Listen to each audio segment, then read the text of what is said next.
রাজা নহুষের নরমেধ যজ্ঞ।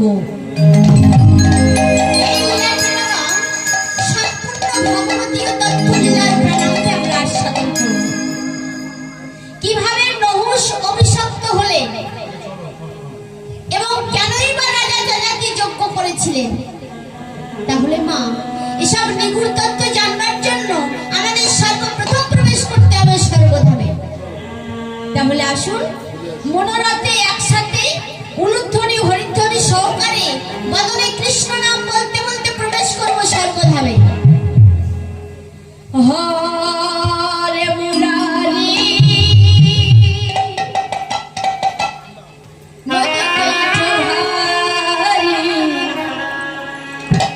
গোপাল গোবিন্দ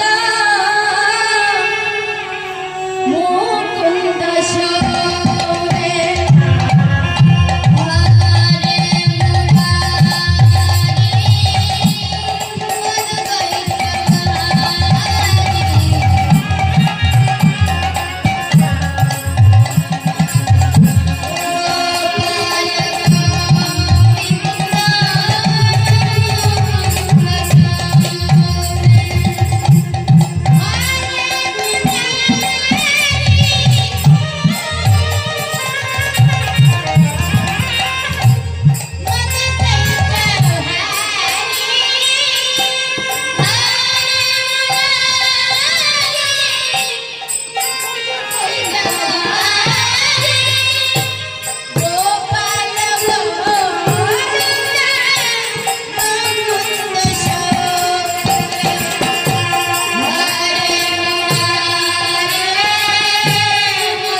স্বর্গধামে এলাম। তাহলে স্বর্গধামে ঘুরে ঘুরে দেখা যাক কে কি করছে। দেখবো তো নাকি? ঘুরে ঘুরে দেখছে এই যে স্বর্গধামে কে কি করছে।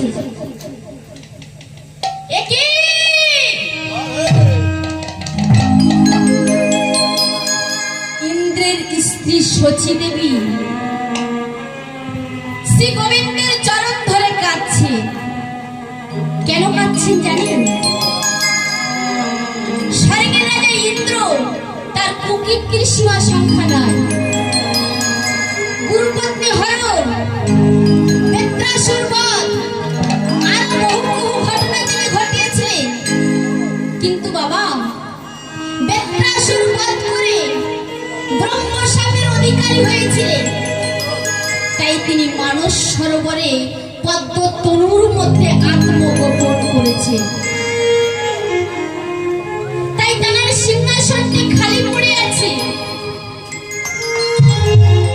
শচী দেবী বহুদিন স্বামীর দেখা না পেয়ে ভগবানের চরণ ধরে কাঁদছেন আর বলছেন, হে প্রভু, বলুন না আমার স্বামী কবে ফিরে আসবে? আমার স্বামী কি আর কোনোদিন ফিরে আসবে না? বলুন না প্রভু, আমার স্বামীকে কি কোনোদিন আমি দেখতে পাবো না?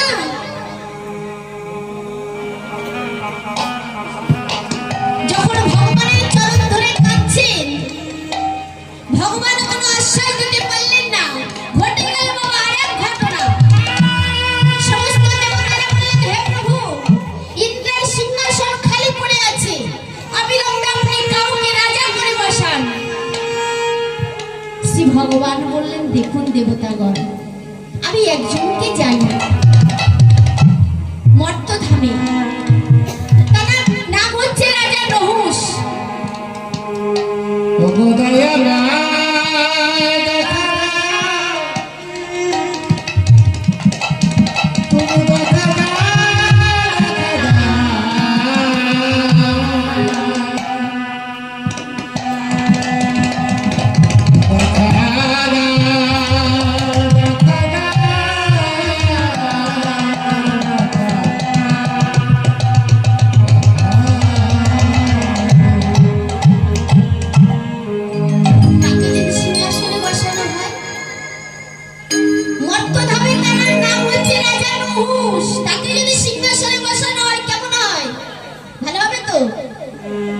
ভগবানের কথা শুনে দেবতাগণ বললেন তাই হবে প্রভু, আপনার কথা তো আমরা কখনো অমান্য করি নাই, তাই আপনার কথা মতোই নহুষকে সিংহাসনে বসানো হোক।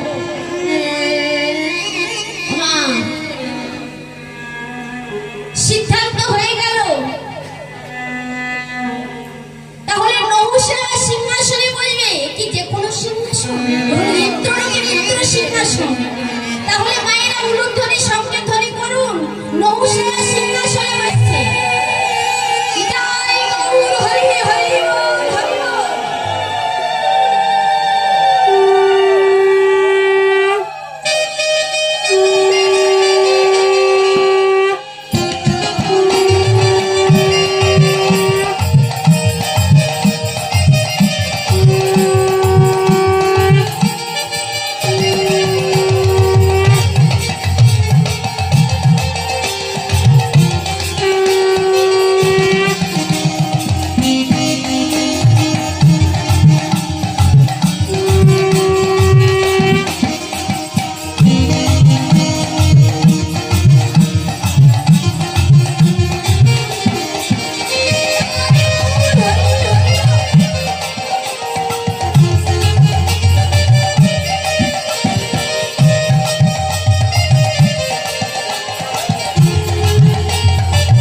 বসছে।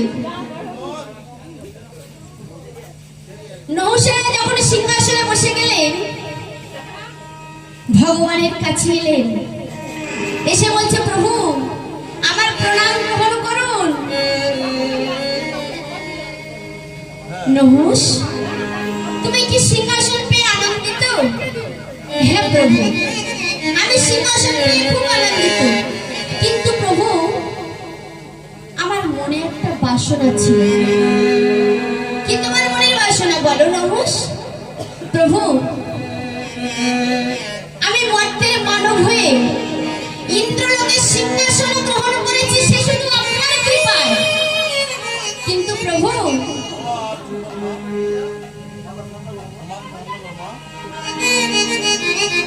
আমার মনের বাসনা আছে একটা, ইন্দ্রলোক যদি আমার হয়, ইন্দ্রলোকের সিংহাসন যদি আমার হয়, তাহলে ইন্দ্রের স্ত্রী শচী কেন আমার হবে না? নহুষ, তুমি একজন মানব রাজা হয়ে কি কথা বলছো? জানো নহুষ, মানুষের সুকর্মের দ্বারাই মানুষ কিছু ভালো জিনিস অধিকার করে, আবার সেই মানবের মধ্যে যখন লোভ লালসা থেকে যায়, সেই মানব আবার নিম্নে পতিত হয়। তবে তুমি ইন্দ্রলোকের সিংহাসন গ্রহণ করেছো ঠিক, কিন্তু ইন্দ্রের স্ত্রী মহাসতী তাকে তুমি পাওয়ার বাসনা করো না, তাকে তুমি পাওয়ার বাসনা করো না। কিন্তু নহুষ বলছে প্রভু আমি অত শব্দ বুঝি না,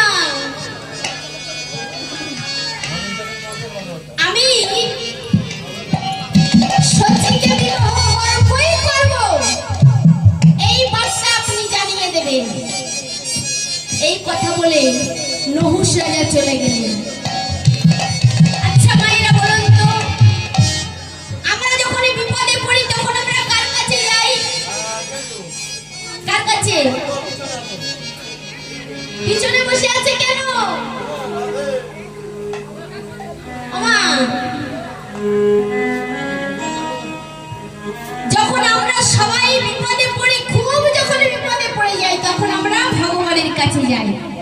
আজ ভগবান বিপদে পড়েছে, কার কাছে যাবে? কার কাছে? ভক্তের কাছে যাবে। এমন ভক্ত কে? এমন ভক্ত আর অন্য কেউ নয় বাবা।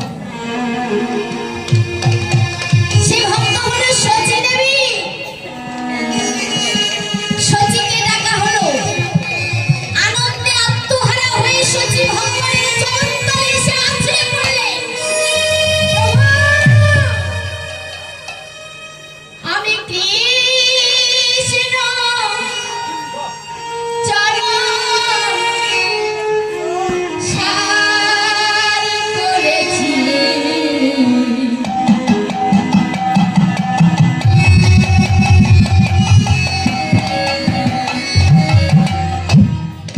কৃষ্ণ কৃষ্ণ বলবো তাই,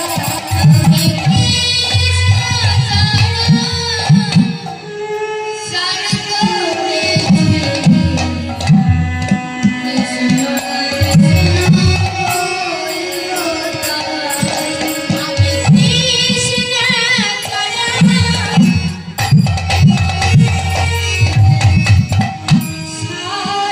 করেছি। কৃষ্ণ কৃষ্ণ বলবো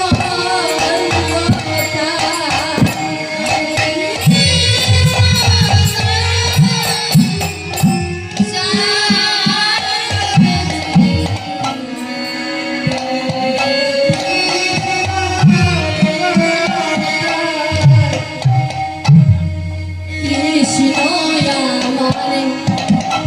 মদনমণি, কৃষ্ণ আমার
ভগবান শ্রী গোবিন্দের চরণে এসে আছড়ে পড়লেন। প্রভু, আমাকে কেন ডাকলেন প্রভু? বলুন না প্রভু, আমার স্বামী কবে ফিরে আসবে? আমার স্বামীর জন্য কি আমাকে খবরটা দিয়েছেন প্রভু? আমাকে কেন ডেকেছেন প্রভু? ভগবান বলছে, সচি, আমি সেজন্য তোমায় ডাকিনি। আমি একটা বিপদে পড়ে তোমায় ডেকেছি। মলিন বদনে সচি দেবী বলছে, প্রভু আপনিও বিপদে পড়েছেন। কি বিপদে পড়েছেন প্রভু?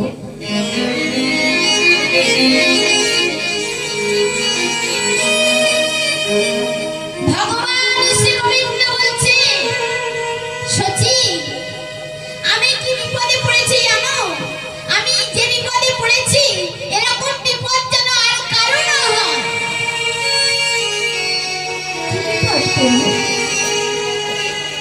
সূচি, নহুষ রাজা তোমাকে বিবাহ করতে চেয়েছে। না,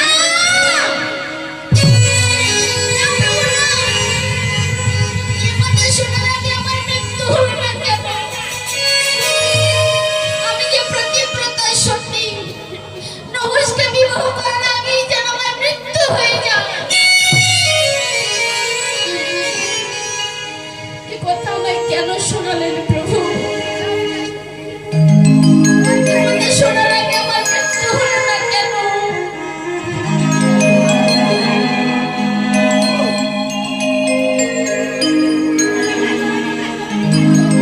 আমি চললাম প্রভু। কোথায় যাচ্ছ সূচি? প্রভু, শুনেছি গুরু রুষ্ট হলে কৃষ্ণ রাখিবারে নারে, কৃষ্ণ রুষ্ট হলে গুরু রাখিবারে মানে। তাই আপনি যখন আমায় উদ্ধার করতে পারবেন না, আমি চললাম দেবগুরু বৃহস্পতির চরণে। ছুটতে ছুটতে চলেছেন দেবগুরু বৃহস্পতির চরণে। ছুটে গিয়ে গুরুদেবের চরণে এসে আশ্রয় করলেন। গুরুদেব, গুরুদেব, গুরুদেব, আমি তো একটা বিপদে পড়েছি গুরুদেব। কি বিপদ মা? গুরুদেব, নহুষ রাজা আমাকে বিবাহ করতে চেয়েছে। দেবগুরু বৃহস্পতি বললেন, তুমি রাজি হয়ে যাও। কি বলছেন গুরুদেব? হ্যাঁ মা সূচি, আমি ঠিকই বলছি। আমি বলছি তুমি রাজি হয়ে যাও। তুমি গিয়ে বলবে আমি বিবাহ করব, কিন্তু আমার একটি প্রস্তাব আছে। নহুষ রাজা যখন বিবাহ করতে আসবে, আসার সময় যেন স্বর্ণ পালকিতে করে সপ্ত মুনি ঋষির কাঁধে চেপে যেন আমায় বিবাহ করতে আসে।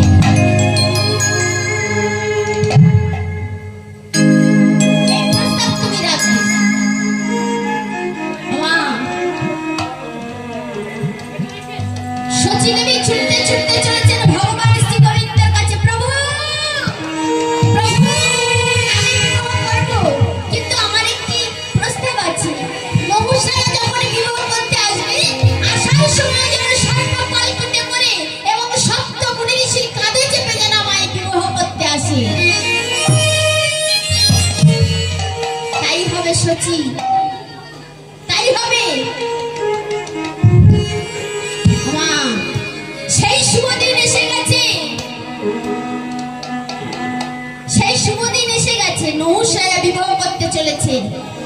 মায়েরা উলুধ্বনি করুন, বাবারা হরিধ্বনি করুন, সংকীর্তনী করুন, সানাই বাজান।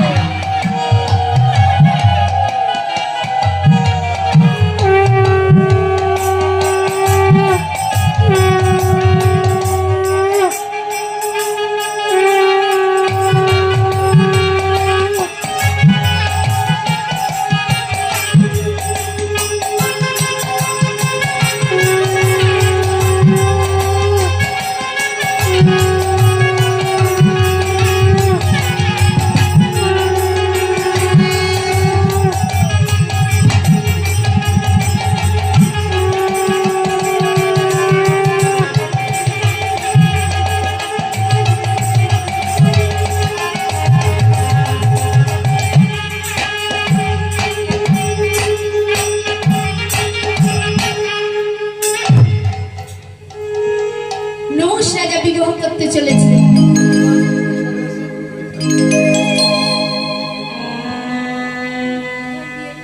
তাহলে মা, যখন জোরে জোরে যাচ্ছে,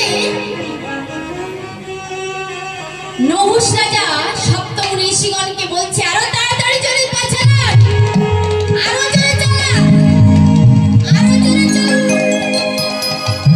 মুনি ঋষিগণ বলছে, আপনি ধৈর্য ধরে বসুন, আমরা ঠিক সময় মতো আপনাকে পৌঁছে দেব। কিন্তু নহুষ বলছে, আরো জোরে চলুন, আরো জোরে। কি হলো? আরো জোরে চলুন। মুনি ঋষিগণ বলছে, আপনি ধৈর্য ধরে বসুন, আমরা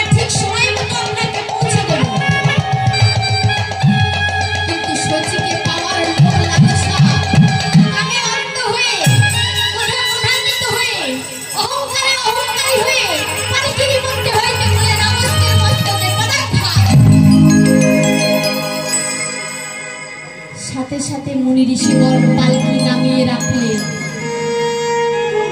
নামিয়ে রেখে বললেন, নহুষ, তুমি একজন মানব রাজা হয়ে শেষ পর্যন্ত তুমি মুনি ঋষিগণের মস্তকে পদাঘাত করলে। আমরা তোমাকে অভিশাপ দিলাম, এই মুহূর্তে তুমি অজগর সাপ হয়ে যাও আর এই বনে বনে ঘুরে বেড়াও। সঙ্গে সঙ্গে নহুষ রাজা মুনির চরণ জড়াই ধরে বলছে, প্রভু, হে মুনি ঋষিগণ, এই পাপ হতে কি আমার মুক্তি নাই? হ্যাঁ, মুক্তি তোমার হবে যেদিন তোমার পুত্র যজাতি এক মরণের যজ্ঞ করবে সুসম্পন্ন ভাবে, তবেই হবে তোমার মুক্তি। এদিকে নহুষ রাজা অজগর হয়ে আর ঘুরতে পারছেন না, বনে বনে আর ঘুরতে পারছেন না। তাই একদিন পুত্র যজাতিকে স্বপ্নাদেশ দিলেন, ওরে পুত্র,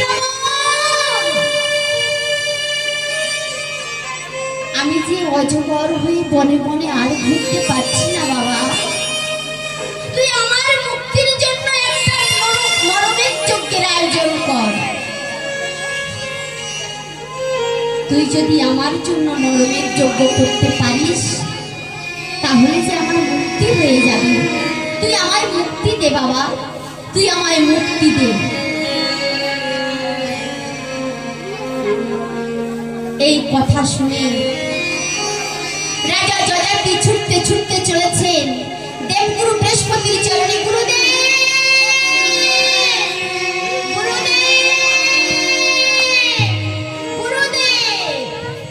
কি বাবা, কি হয়েছে? গুরুদেব, আমি যে একটু যজ্ঞ করবো গুরুদেব, আমার পিতার মুক্তির জন্য আমি যে নরমের যজ্ঞ করবো। সে কি কথা, তুমি নরমের যজ্ঞ করবে? তবে বাবা, এই যজ্ঞের সমাধা তো আমি করতে পারবো না। তোমাদের এই কুলগুরু বশিষ্ঠ মুনির চরণে চলে যাও, তিনি এই নরমের যজ্ঞের সমাধা করতে পারবেন, তিনি এই নরমের যজ্ঞের বিধান প্রদান করতে পারবেন। রাজা যজাতি ছুটতে ছুটতে চলেছে বশিষ্ঠ মুনির আশ্রমে। জয় গুরু, জয় গুরু, জয় গুরু, জয়। তুমি গুরু, মাতা পিতা, তুমি সর্বময়।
চরণে আশ্রয় করলেন। গুরুদেব, গুরুদেব, এ কি বাবা, কি হয়েছে তোমার?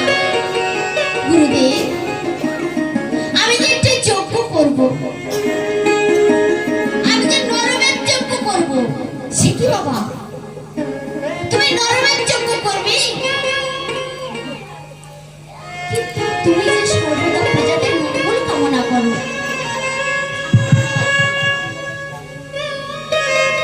সর্বদা প্রজাদের মঙ্গল কামনা করো, প্রজাদের শান্তি কামনা করো, নিজের দুঃখ অনুভব করো, আর তুমি কিনা করবে নরমের যজ্ঞ?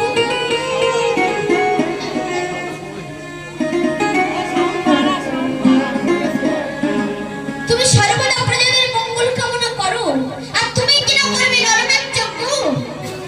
যজ্ঞ যদি করতেই হয় তাহলে তুমি অশ্বমেধ যজ্ঞ করো, তুমি ছাগ যজ্ঞ করো, তুমি রাজসভা যজ্ঞ করো, তুমি গোমের যজ্ঞ করো, কিন্তু তুমি নরমের যজ্ঞ করতে পারো না। যা তুমি নরমের যজ্ঞ করতে পারো না।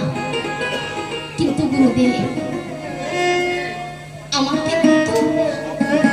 আমাকে যে আমার পিতার মুক্তির জন্য নরমের যজ্ঞ করতেই হবে। গুরুদেব,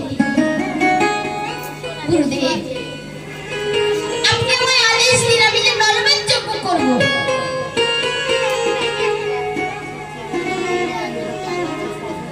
বৈশিষ্ট্যমণি বলছে, বাবা, এই নরমের যজ্ঞ করাটা সহজ কথা নয়, যে কেউ করতে পারবে না, তোমার পক্ষে অসম্ভব হয়ে দাঁড়াবে। কি করে করবে তুমি নরমের যজ্ঞ? কিন্তু গুরুদেব, আমাকে যে আমার পিতার মুক্তির জন্য নরমের যজ্ঞ করতেই হবে।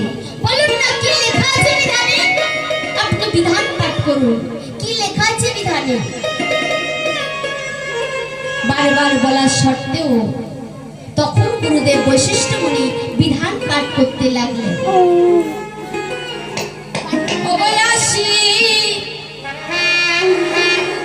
অবয়াসী লক্ষ্মণি চাই করিতে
এই সাউন্ড একটু বাড়াও, বলা সাউন্ড বাড়াও।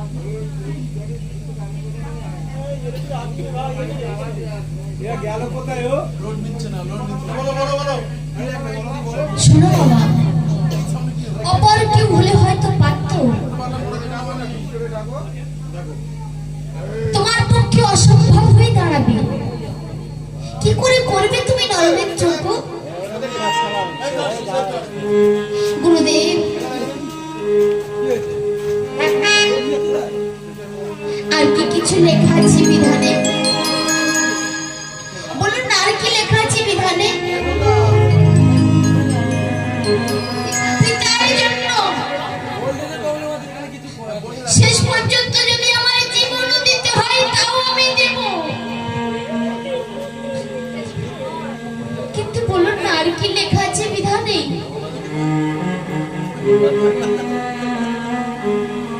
গুরুদেব বৈশিষ্ট্য মনে বলছে, শোনো। অষ্টম গর্ভের পঞ্চবর্ষে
মায়ের অষ্টম গর্ভের সন্তান হওয়া চায়, 5 বছর বয়স হওয়া চায়,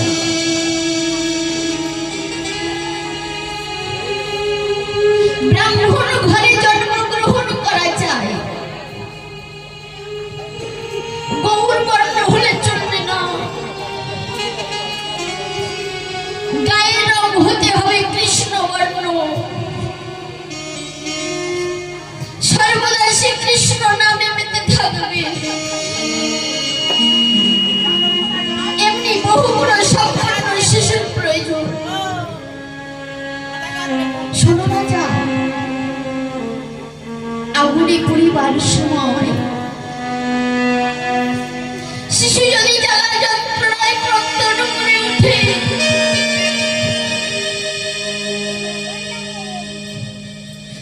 তাহলে তোমার নরমের যজ্ঞ আর পূর্ণ হবে না।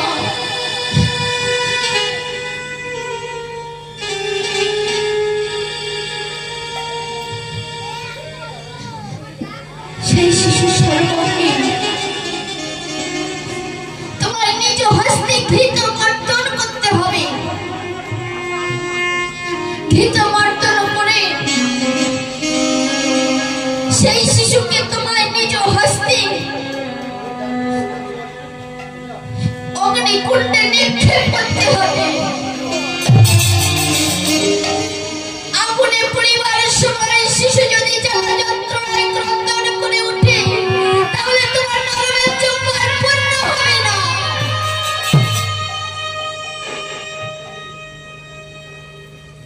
এই কথা শুনতে শুনতে রাজা যযাতি পাথরের মতো হয়ে গেলেন। কেবল জল ছল ছল নেত্রী গুরুদেবের দিকে তাকিয়ে বলছে, গুরুদেব কোথায় পাবো এই শিশুকে আমি? কারণ সন্তান তার আমার নয়, ব্রাহ্মণ ঘরের সন্তান হওয়া চাই।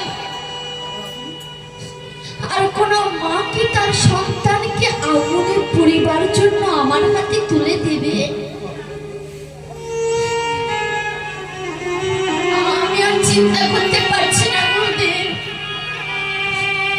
আমি আর চিন্তা করতে পারছি না। গুরুদেব বৈশিষ্ট্য মনে বলছে, শোনো বাবা,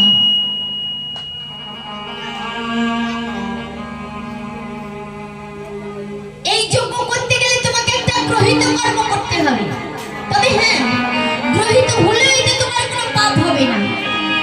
কথাই কি বলে জানো, দরিদ্র বিষয় পেলে ধনে মারতে সবই ভুলে, আপনি জানেন না পারে চিনিতে। তাই এই যজ্ঞ ভুলে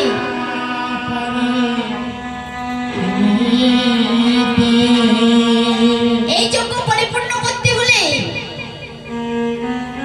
হীরা জহরত মণি মুক্তা দিয়ে একখানে রথ পরিপূর্ণ করে সাজিয়ে নাও।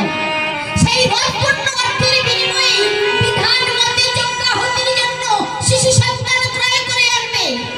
এছাড়া আর কোনো উপায় নাই, এছাড়া আর কোনো উপায় নাই। এই কথা শুনে রাজা যযাতি গৃহে গিয়ে রথ পরিপূর্ণ করে সাজিয়ে নিলেন।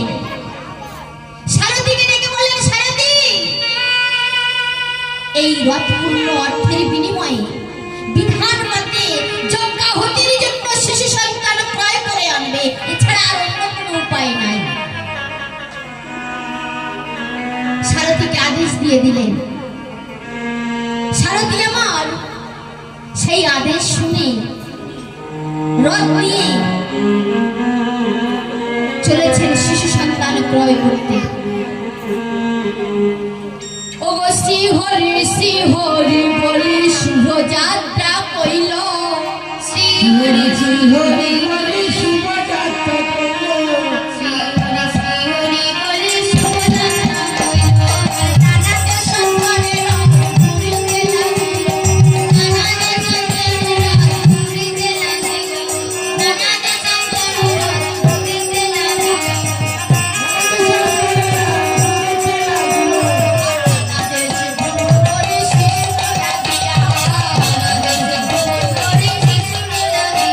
নানাতে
এবার চলেছে উত্তর দিকে। পূর্ব পশ্চিম ভ্রমণ করে এবার চলেছেন উত্তর দিকে। যখন উত্তর দিকে চলেছেন দেখছেন হায় হায় বহু মুনি ঋষিগণ অভ্যন্তরে যেখানে সেখানে বসে ভগবান শ্রী গোবিন্দের ধ্যান করছে। সুমন্ত্র সরদিয়াজ সংগঠনি কইরা সংগঠনি কইরা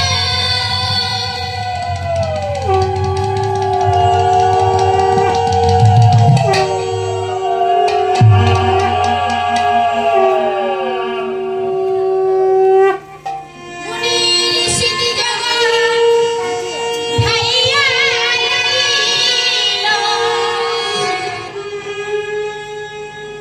মুনি ঋষি জগৎ সবাই সেখানে এসে উপস্থিত হলেন। সুমন্ত্র সারথি যখন শঙ্খধ্বনি কইলেন সমস্ত মুনি ঋষিগণ সবাই সেখানে এসে উপস্থিত হয়েছে। সুমন্ত্র সারথি মুনি ঋষিগণকে প্রণাম জানালেন। হে মুনি ঋষিগণ, আমার প্রণাম গ্রহণ করুন।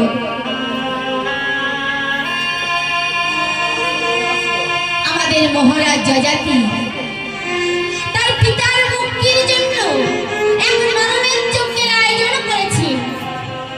আপনারা কৃপা করে যথাসময়ে যজ্ঞস্থলে উপস্থিত হইবেন। এই বলে মুনি ঋষিগণকে প্রণাম জানিয়ে এইবার চলেছেন দক্ষিণ দিকে। যেই না দক্ষিণ দিকে চলেছেন, দক্ষিণ দিকে মেঠো পথ, গ্রামের পথ, লোকজন তেমন নেই। সময় মধ্যাহ্নকাল হঠাৎ সারথি দেখতে পেলেন একজন বৃদ্ধ দরিদ্র ব্রাহ্মণ সেই রথের দিকেই আসছে। সারথিকে যেন কিছু একটা বলতে চাইছে, কিছু যেন একটা বলতে চাইছে। বলছেন, বাবু বাবু আমায় একটি পয়সা দিন না বাবু। এই দেখুন না, আমি একটি পয়সাও ভিক্ষা পাইনি। আমার ঘরে